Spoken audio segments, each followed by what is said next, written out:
So happy you guys are here. And tonight is Real Estate 101. We do this every week. And the goal is really just to be available to you guys for whatever you're experiencing or whatever you're going through, that I can give you some insights, some tips and tricks. Sometimes it goes a while, sometimes it goes just a few minutes. So what is going on in your guys' life that you might want some help with? What's your biggest obstacle holding you back? What is the biggest challenge maybe you've had in this last week? Any thoughts or ideas? Well, I have a situation. I have a little guy. He's 3 years old. So I'm kind of still having trouble trying to get daycare with him and my husband. And so that's kind of, what's going on right now with me. That's kind So you're trying to figure out how to balance with him? Yes. And I also have a 14-year-old daughter as well. And a 27-year-old. And your 14-year-old babysit the 3-year-old? She does. Yes. So a couple of things that you can do as a parent, as a mom. We talked about that at the women's event last week, right? How was that? Yeah. That was amazing. I so needed that. It was like, yes, okay, I can do this. You can do this, right? And so depending on the client, depending on the circumstances or the situation, sometimes you have to take your kids with you. And some people understand that and some people don't. And, like if it was an older couple with grown kids, I probably wouldn't take my 3-year-old, right? But if it was a younger family who had kids, I may bring them along. But what you can also do is you can also reach out to other agents in the group. We've got all kinds of us that are moms. And either if you cannot show the property, you could reach out to one of us and see if somebody's willing to go show a house for you real quick. Or, or match up with somebody else who's got young kids so that say, hey, I'll watch your kids, you watch mine, right? Yes. Lots of different resources and options available for you to get out there and show houses. So don't let your kids hold you back. That's a good excuse, but you don't need to use that excuse. There's lots of ways to get around that if you need to. Like if you got a client, you say, hey, they need to go see houses and I'm stuck. I mean, what's your husband's schedule? Is he not available to help with the kids? He's only available in the evenings. So that's kind of, and then his schedule is, sometimes he works overtime and then so he's gone like all day. And so It's kind of hard. Yeah. Are you working another job too? I'm not. He's the only one providing. He's the primary breadwinner. Yeah. Okay. What, Claudia? What I try to do is I have a like a cheap cooler, like from the dollar store with some ice at the bottom, and I have a couple of juices, couple of snacks in there. Keep it cool for the kiddos, and then just extra paper and pencils here, just so they can draw. At least the pencil you can kind of erase after the fact versus the pen or a marker, and that can keep them entertained. Also maybe little again, dollar store toys and balls. That's what I try to carry in my trunk. And I would just worry about, I know that it's a huge priority for you, but daycare should be the last thing you're worrying about, right? And get the clients, get them out there to show houses, see what you can do, work around your schedule a little bit. For example, if you know your husband's going to be home, you can say, hey, I'm available to show tonight between 6 and 7. You can also blame it on the listings, right? Hey, that house is not available to be shown until tomorrow at 2. Does that work for you? Right? You don't necessarily have to say that it's you that can't get there. Yeah. Right? Like I have a client right now who wants to go see 2 houses tomorrow, and I'm trying to coordinate that, but I'm going to have somebody else show those homes, right? Right. Because I'm not available. And so, we can work out things like that. What, Claudia? I said, I'm available tomorrow. Awesome. I'll let you know. I think I have it worked out, but I'll keep you posted, right? Yep. But see, like, there you go right there, right? And you can do things where sometimes you can say, hey, let's just trade. I'll show one, you show one for me. I've even paid people $25 or $30 a house to go show a house, which can be worth it depending on where it's at. Or I've just reached out. A lot of the agents in our group are more than happy to do it for you, as long as it's not like a regular thing where all they're doing is showing property for you and you're not helping them, you know, back. But you can absolutely work that out. Like if that's the one thing that's holding you back, I would say I would not let that hold you back. Okay. Okay. I mean, do you feel like that's actually what's keeping you from selling houses? Yes, I think that's one of them. And then the other thing is that I don't know like where, like I don't know where to start. I've gotten through all the training and I have the mentor, which is Vicky, and she's awesome. But she says I've been ready, but I just like, I don't know, I don't know where to get the leads, or I don't know what. I know I'm trying to build relationships, and I've told everybody I'm a realtor now, and this is what I'm doing. But I'm kind of getting the feedback that, well, they think, you know, like you said in the conference, I'm not good enough type of thing. So I kind of just keep thinking and reminding myself that I am good enough. But then that, now what, you know, like they say, you have your home and you're like in the office and you have all these sources, but yet I don't know where to start. And then once I get my will going, then I have my baby. It's like, Once so you get the wheel going, and if you have your baby, then you stop and you say, hey, who can help me out with my baby, right? Or who can help me out with whatever I have going on. As far as getting clients, I would definitely do what you can to start reaching out to people that you know. Don't worry about all the other stuff. If you get a client who says, I want to see houses, you can reach out to me and Vicky and say, hey, I have somebody, now what do I do? Right? Like, yes. You know all the stuff, Valerie, and you've been here over a year now. You've done all the trainings, you've done everything. You have nothing holding you back but your own head. So let me ask you this. Do you have a goal for real estate? I do. And what is that goal? I want to do my daughter's quinceañera, which is next year. Okay. So that's like just the short term goal, and then of course pay all my credit cards and all, be debt free basically. Okay, so I want you to add up what that number is. How much does all that add up to? How much will your daughter's quinceañera be? I'm afraid to add it up, but yeah, I'm thinking maybe about a good $5,000. I'm thinking a quinceañera is going to cost you more than $5,000. I'm trying. I know. Yeah. Okay. So let's just say it's $15,000. Okay. And now give me an approximate range, and you don't have to say this if you don't want to publicly, but how much credit card debt do you have? So I got $6,000. Okay, so let's say that you need, between the quinceañera and your credit card debt, you need $20,000. Average sales price right now is $400,000 to $500,000. Average commission right now is $10,000 to $15,000 before commission splits and everything else, and team splits. So how many houses do you need to sell? Let's just say that you need to sell 4 houses between now and next June. Wow, that's all, huh? 4 houses is not that many houses, is it? No, that's nothing. 4 houses would be enough to pay for your quinceañera and that precious little baby there, and enough to pay off your credit card debt, plus a little bit of extra money.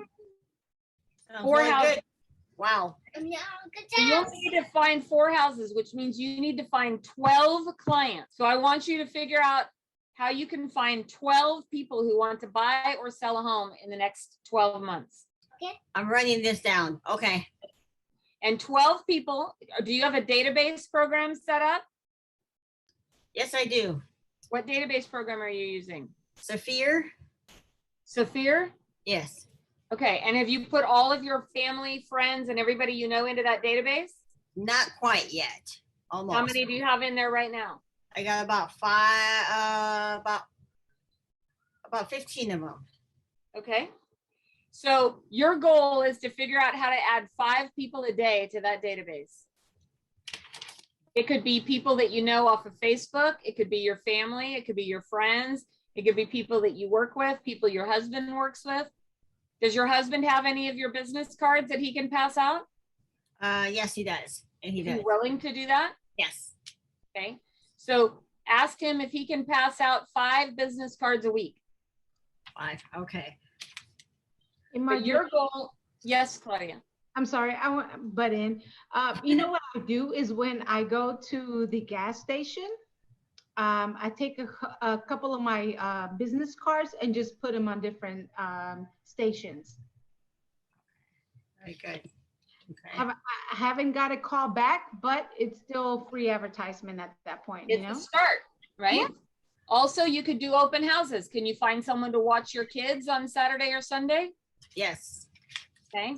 So there are several open house. Reach out to people. Claudia just put her house on the market, and right. So she's it probably won't be available by this weekend, but it could be. Claudia, are you holding your house open? I may be in contract, but even if I am, she can still hold an open house. There you go. So for the most part, 90% of the time, you don't sell the house that you are hosting as an open house. You are trying to gain other clients. So if that's, and I have tons of open house signs if you need to. I have a lot of open house signs if you need to borrow some, unless you already have some. I know Vicki has some. And so I'd like you to schedule an open house for this weekend. Have you ever done an open house before? No. Oh, wow. Okay. If you want to do one this weekend at my house, let me know. I'll be here with you. I don't need anything from it. Definitely love to help. There you go. And she can teach you what she does on her open houses, and you can learn all about it. Oh, wow. Where are you located at? Antelope. Oh, wow. Yes, that sounds awesome. Yes, great. And where are you at, Valoran? I'm in Roseville. Perfect. So see right here, we look what we just did in 5 minutes. Got an open house. So amazing. Claudia will help you with it. You can hopefully get some clients. You can watch what Claudia does and learn from her. Okay, great. Thank you so much, Claudia. I appreciate that. There you go. Yes. And so see, that's all you really need to do is to get more proactive and reach out to people. Okay. Now, Claudia, why don't we talk a little bit about what you do to prepare for your open houses, and we can talk about some ideas and insight about that you guys can utilize. I'll give you my insight too. Okay. A couple of days before I go into Facebook, I advertise, also Craigslist, and I used to have an Instagram. So just any social media that you have, just advertise it and blast it out there.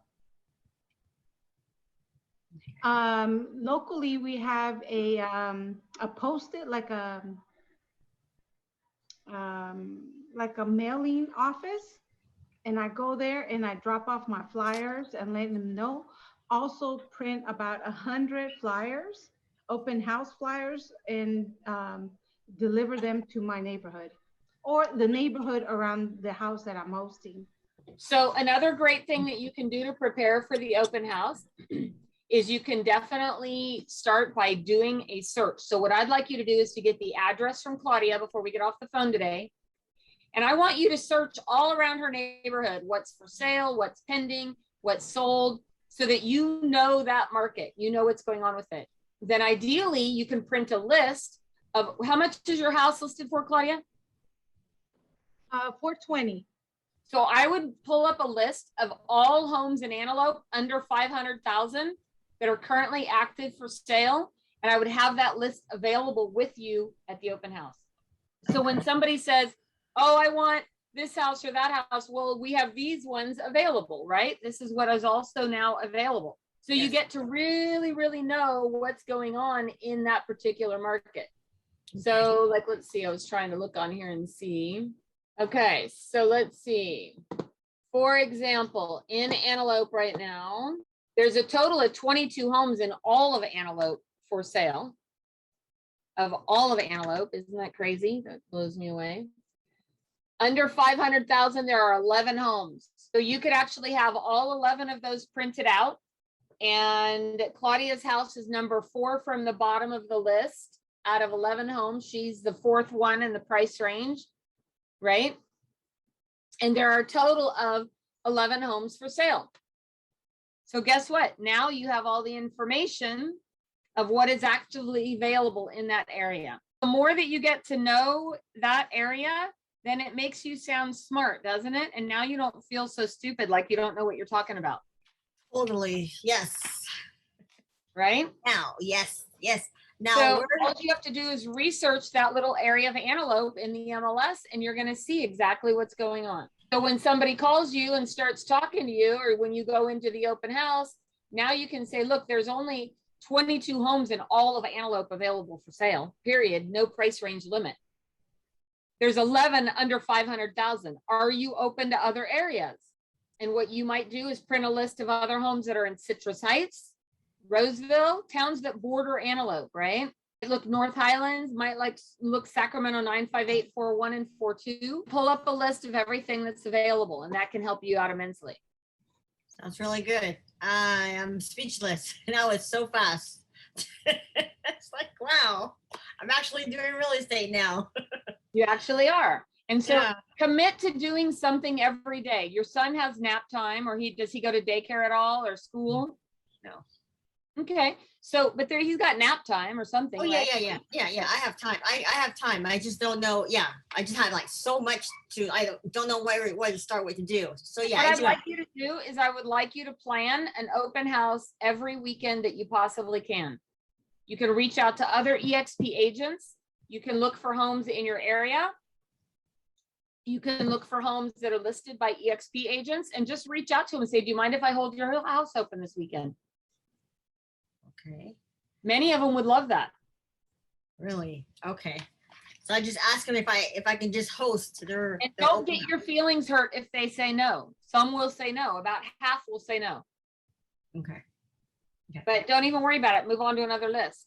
Okay. So just ask them if I can host their. Yes. So would you mind if I held your listing open this weekend? Just like we did with Claudia. We're like, hey, can she hold your house open this weekend? She's like, sure. They're willing to do it with you, which is amazing. Right?